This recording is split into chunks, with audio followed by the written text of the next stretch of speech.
I'm going to be uploading Dhamma shares asynchronously, so occasionally they'll just pop up on YouTube.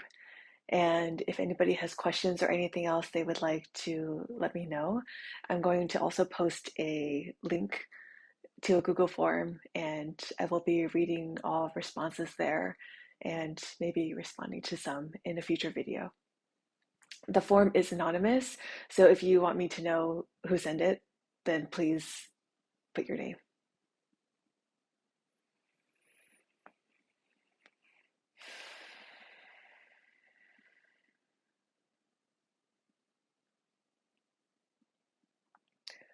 I recently got to participate on the teaching team for a retreat for the first time. The Ayahs and I just spent 10 days together giving 9 days of joy at the Cloud Mountain Retreat Center. And what an amazing experience that was. And wow, I think a lot of people made a lot of progress on the path during those 10 days. Mm. And during that time, there were some people who pulled me aside for a one-on-one discussion, conversation. And I noticed that for all of those people, there was a common theme of something that we talked about. And that was how just communities, human relationships are inherently messy. And as much as we do our best to do no harm, it's actually impossible. And to think that someone could really do no harm at all is rooted in delusion. And even the wisest teachers in the world, with the most powerful force of loving kindness, even they can incur harm just because of the messiness and flawed nature of language. How words, even when they are said with the purest of intentions and the deepest wisdom, sometimes just in the gap between who speaks the words and who hears the words, something in that gap can just cause harm to occur. And this is this is something I felt when I went to Thailand and met so many senior monks, Krupa Ajahns there.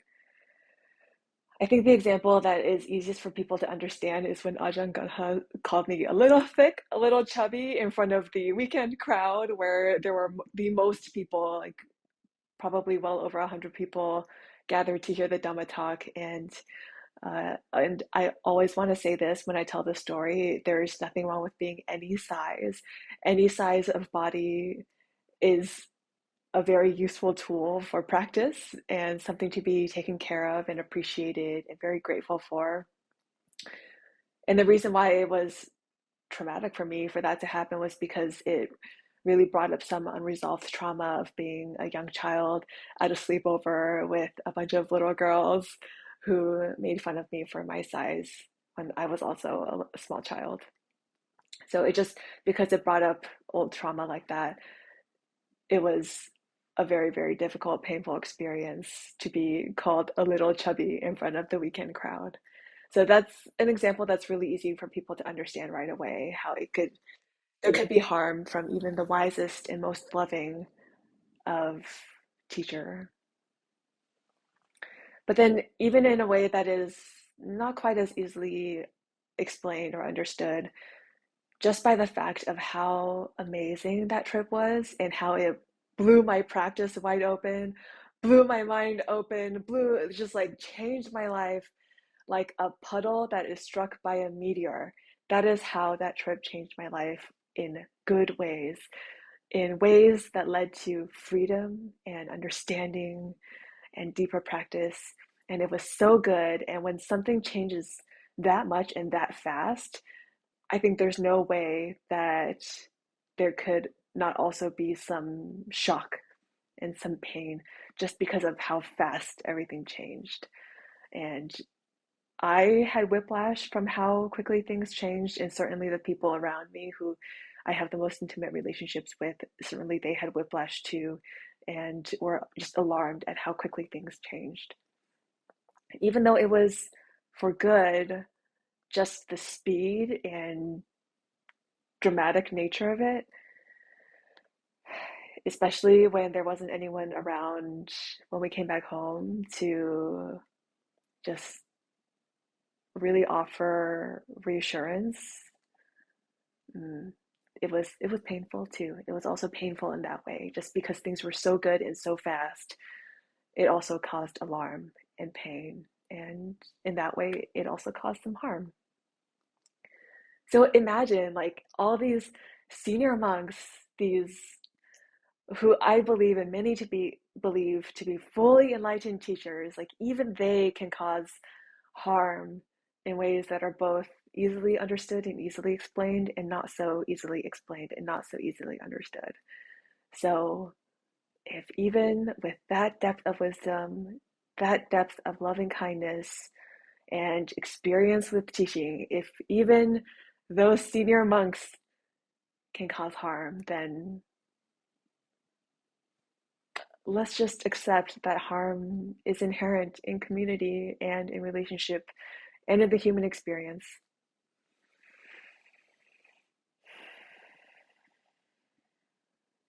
And actually, I think when people come back from Thailand and people share reflections, it is, and even when we're there, the people who have the most sparkling eyes and the bushiest of tails in Thailand on those trips, and I was one of those people. I had shooting stars coming out of my eyes because I was so enthralled and in awe.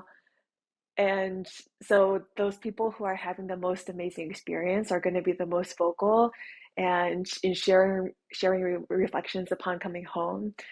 People who are the most excited are going to be the ones who unmute in the Saturday morning session and talk about how excited they were and how amazing the experience was. And there's something that I like to call the 10% tax, where in a crowd of 100 people, even with the most experienced and the most wise and the most charismatic teacher, only at most 90% of the people there, only in a crowd of 100, only at most 90 people are going to be excited and inspired. And there's going to be at least 10% of those people, the 10% tax, who maybe don't understand, are just unmoved, are for some reason unexcited, or maybe even turned off, uninspired by the teaching. And those people are easy to overlook when everyone is so excited about sharing how great it was. They're the ones who recede into the shadows and just maybe watch without talking about their difficult feelings as much, just because everyone else is so excited. And yet they exist. When we were on that trip with 20 something people, there were people who just didn't really respond positively to the teaching. But I think by reflecting on whatever difficult feelings that came up, maybe they progressed down the path in exactly the way that they needed anyway. Or maybe if they were turned off by it, maybe they looked elsewhere. I don't know. I'm not them. I was very excited by the teachings there in Thailand. The point being that in a group of 100, even with the wisest and most charismatic teaching, there's going to be at least 10 people who are unmoved or actively uninspired. And that is the way things are. And I've noticed this not just in Thailand, but also in other groups. I've noticed as I enter groups, for example, if the crowd is generally pretty excited by what I have to offer and are asking for more, then even just by the fact that there are some people who are really excited and asking for more, then there's going to be one or two people there who are actively turned off just because they're suspicious of that enthusiasm and possibly jealous. I don't know. But there will be some difficult feeling that arises just because even just by the fact that most people are excited, even that fact by itself is going to cause a couple people to become suspicious and wary. And that's just the way things are. In all the groups that I've been in, that is human behavior. That is the pattern that I see again and again, and that is the pattern that I trust in human behavior and in human communities.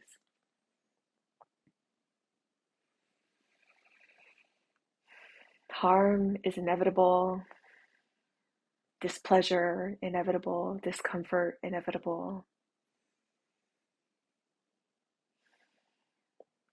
And I enter communities not thinking, how can I be liked by everyone, which is impossible. I enter communities not thinking, how can I make no mistakes? How can I cause no harm? Because that's inevitable.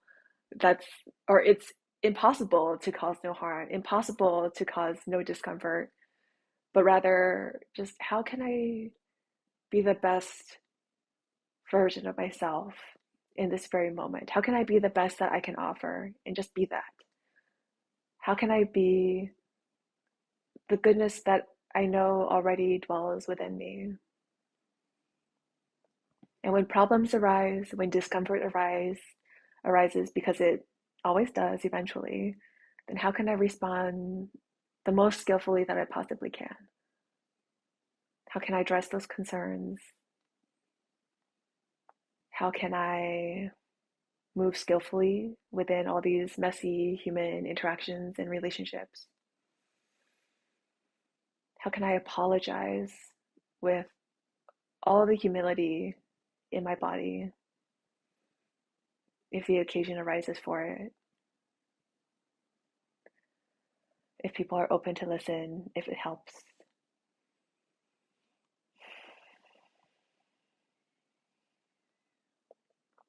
And of course, when the discomfort arises, just welcoming it. And, Ajahn Sumedho likes to say, it's like this, just being with whatever arises in the present moment. And for me, the word that works most, rather than it's like this, is just welcome. Whatever feeling arises, welcome. And, a lot of that has to do with my stubborn American conditioning. When I hear it's like this, then, or even if I put the words in my mind, then my conditioning really likes to answer, well, I don't want it to be like this. And that's just my stubborn modern American conditioning. But to achieve the exact same purpose, the word that helps me practice the best is just welcome. Whatever is rising, welcome. Because, of course, whatever arising is rising. All the conditions have fallen in place for it to arise. So if the conditions have arisen for people to feel discomfort or for me to feel discomfort, then welcome to that discomfort. It just helps open my heart. It does the exact same thing as the words, it's like this. It's just the word that helps my mind and my heart open to the present moment just happens to be welcome. So that's what I use. And of course, for each practitioner, consider what works best for you and your conditioning. But anyway, when I notice boredom arising, and it's not my favorite thing to feel, but when I remember welcome, then boredom can just be there in my mind. The natural results of all the conditions that have come together to cause boredom. Just welcome. And then it's okay. It's just part of the scenery of my mind in that moment. And like everything else, whatever arises will fall away. And for now, for as long as it sticks around, welcome. So in communities, in relationships, when discomfort arises, welcome. And when aversion arises, whether that's my aversion to the situation or other people's aversion to me, then just welcome. Just like joy is welcome and loving kindness is welcome, all of it, welcome. And when I just see things clearly, exactly as they are in the present moment, then I can respond clearly and wisely. And when people invite me to be in a certain space and are excited to hear what I have to say, then I respond to that energy and I go there and share what I think will be helpful for them, useful for them.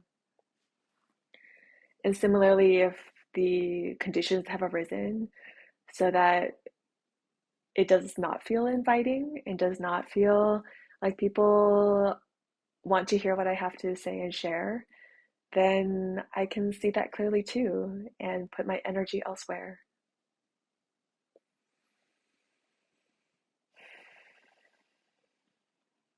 Because there are infinite ways to be useful to the world. There are infinite ways to be good and do good in the world. So when I see the conditions clearly for where my energy is wanted and useful and where my energy is not those things, then I can just allocate my energy wisely. And if the response from the feedback from the world is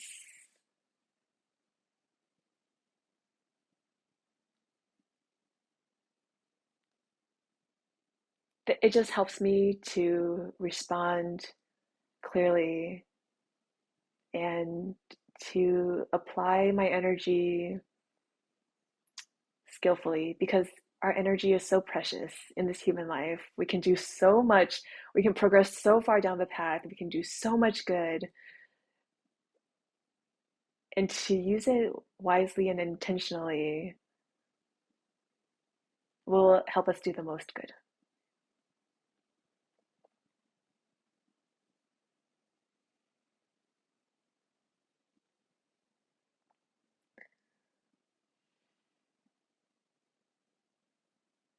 There was a period of time when, after coming back from Thailand, and I was, I think, not even fully consciously, but there was a part of my mind and a part of my body that thought,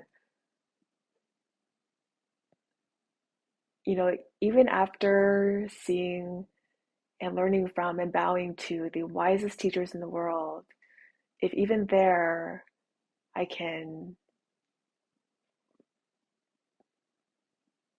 incur some or I can experience some harm, then where is it possible to find a place where there is no harm? And I wasn't fully conscious of what was happening, but it caused me to go out and just try on a lot of different meditation centers and meditation groups, practice groups, and again, not fully even conscious of what I was doing, but I think what was really happening was I was trying out all these groups and really asking, not even fully consciously, where can there be a place where there is no harm? And I tried out so many groups, and each one, in each one, there was harm. Even in the groups where their mission is to cause no harm, their mission is to have everybody be welcome, even there, in the interpersonal relationships there, I found harm. I saw harm. I saw people being harmed. And even when there was repair, there was also still harm that was not brought to the surface.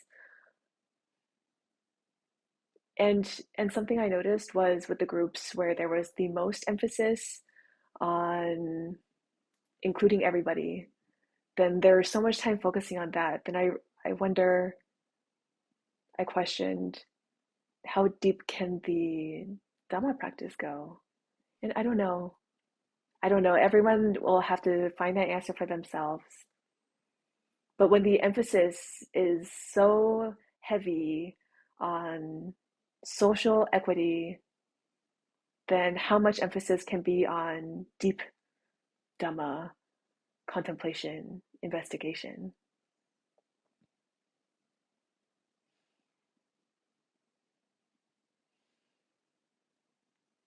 In every group, I saw there was harm. There's no perfect group. There's no perfect relationship. The harm just looked different. In some groups, I went and I shared Dhamma, and a lot of people responded well. And because people were excited, then the teacher there said and acted in unskillful ways to me. It seems like possibly, and I don't know for sure, I'm not in their mind, but possibly they were intimidated or felt upstaged. It's impossible for me to say for sure, but there's no perfect group.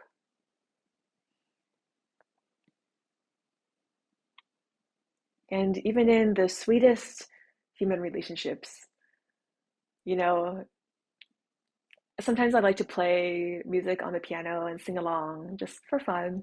And it's fun to sing these songs, like even just knowing that they're rooted in delusion, they can be fun to sing anyway. But I always notice that they are rooted in delusion, these love songs.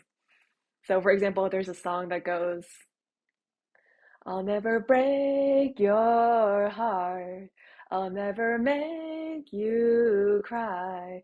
I'd rather die than live without you. I'll give you all of me, honey. That's no lie. But all of that is a lie. All of it. In this relationship that I have with my partner, that is the sweetest and warmest and strongest relationship. It is the relationship that has broken my heart most of all. My heart has broken so many times because we've discovered together since the time that we met till now, more than 9 years now, we've discovered all the ways that we can love each other better, all the ways that I thought I knew what love was before until we discovered how to love each other better. And I discovered a much, much better way to live and to love. And in that discovery cannot break through without grieving all the years that I loved only halfway before. That I thought I knew what love was and thought I knew but I didn't. I didn't until I knew a better way to love, a better way to love my partner. And by loving my partner better, a better way to love the whole world, a better way to love myself, just a better way to love. And that has happened several times in our relationship. And each time there was this immense wave of grief that I feel cracked my heart open, that was so painful to process. And yet, just by holding the grief, holding the suffering, that grief can be processed. But yeah, who has broken my heart more than Kyle, than my husband, my partner? No one. Kyle has broken my heart the most. And it is because we were willing to have our hearts break open that we have the strength and warmth and sweetness of our love now.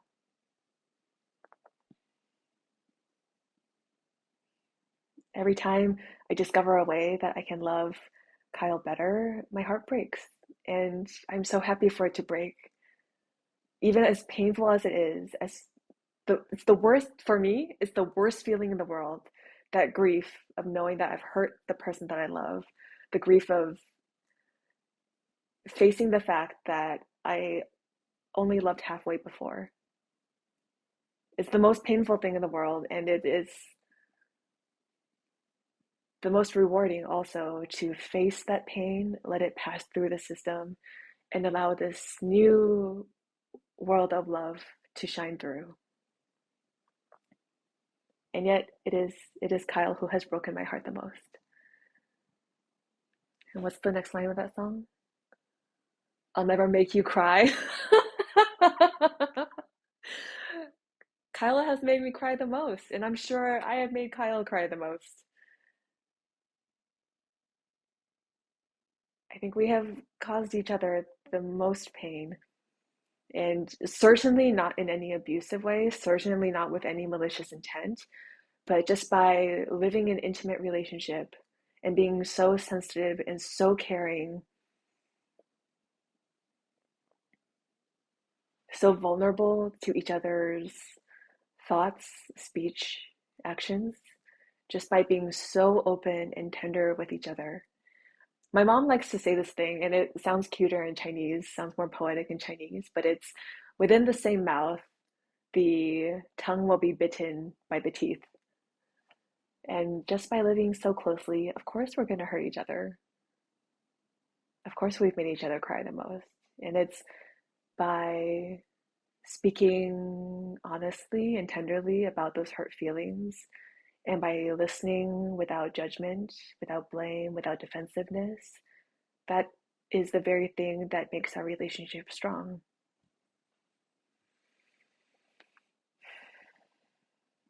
And then the song goes, I'd rather die than live without you. And I think it is the fact that we know we can live with happily without each other, that if one of us died or chose to leave the relationship, that both people could still find a way to be happy and that we're confident in our ability to find happiness for ourselves, even without this relationship. I think it is that makes this relationship strong and secure, non attached. And the song goes, honey, that's no lie, something like that. So the whole verse, it's all delusion. And even as I sing it, I know all of it is lies. I sing it because it's fun to sing, not because it's true. Every time we take a step towards someone, we agree to be annoyed by them. And to enter an intimate, close relationship, the closer the relationship is, the more and more annoyed we will be by them, the more hurt we will be by them, the more grief we will experience when they die or when our paths part. And that's the nature of human relationships. The more we understand that going into it, then the less surprised and shocked and hurt we will be when it happens.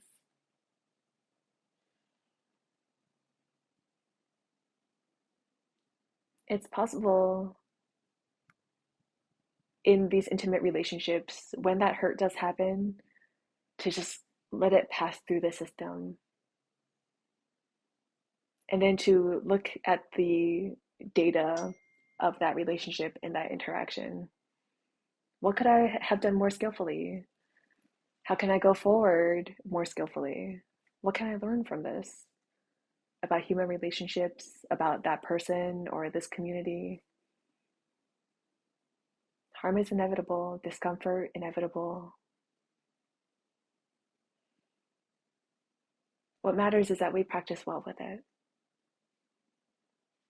And I remember there was a point very early on in practice in this lifetime when I thought, one day when I'm very confident and deep in my practice, maybe I will make no mistakes.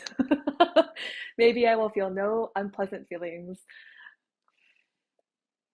Maybe I will have only blissful relationships. And all of that is delusion.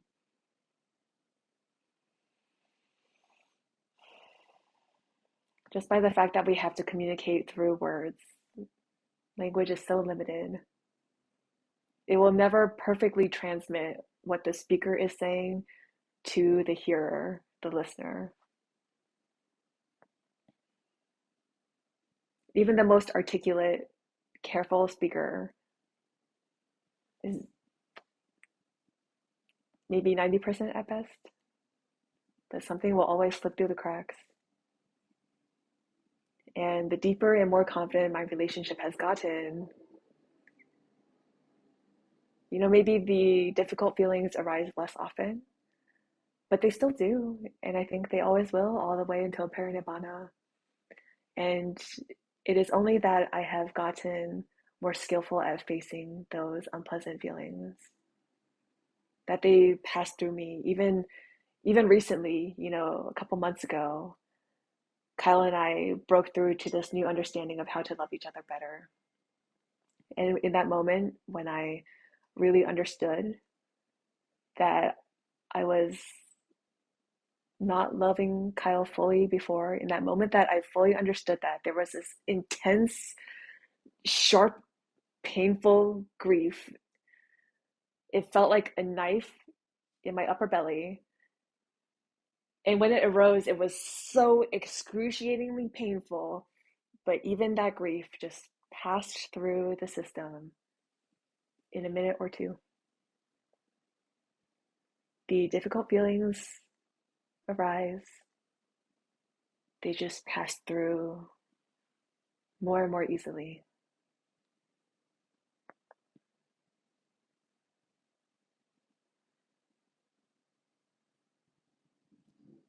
So I highly encourage everyone to know that it's going to happen and to not condemn it when it does arise, the harm, the discomfort, the mistakes, to face them with broad shoulders instead and open arms, and to contemplate how to practice well. That is what matters, practicing well. Every mistake along the way can be a chance to practice better and better. And I'll just say it one more time. May we practice well.